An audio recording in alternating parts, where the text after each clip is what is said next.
This is My Quebec City, your city, your stories. Even if it's just in the shower or the car, most of us love to sing. For the local vocals, singing is a weekly community endeavor open to anyone with a tuneful spirit. In this episode, the group will treat us to a live performance. But first, a chat with director Katharina. So Katharina, what's your and the local vocals story? I'm Katharina Urbschat, and I am the director of the Local Vocals English Language Singing Group in Québec City. This group has many ongoing revolving members, but you, in particular, were here at the very beginning and since.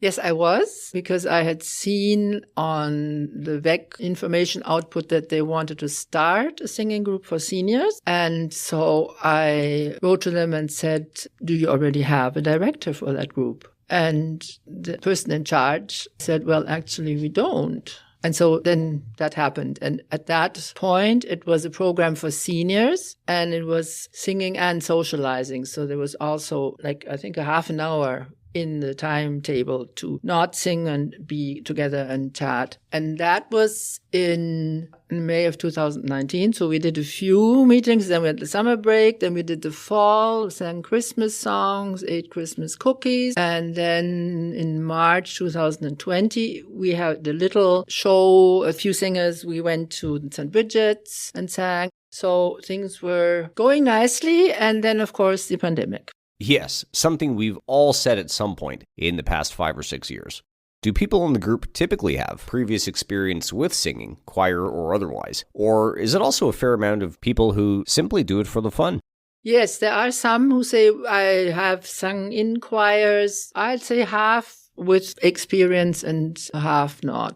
It's an a cappella group, of course, but in terms of genres, covers, things like that, what typically are the local vocals performing?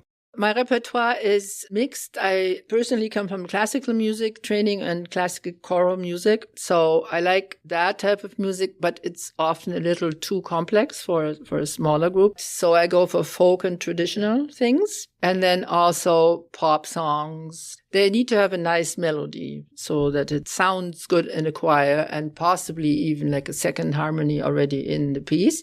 Ideas come because I get to know the group. I said, would we do this or that? And then something that's feeling groovy that we have started now that came up like that. And now, this is cool. You and the group are going to perform a song. So what is it? I'll let you set this up. The song is something that I came across, I think, in a movie or something. It is a short song that was first recorded in Austria. It's sung in syllables.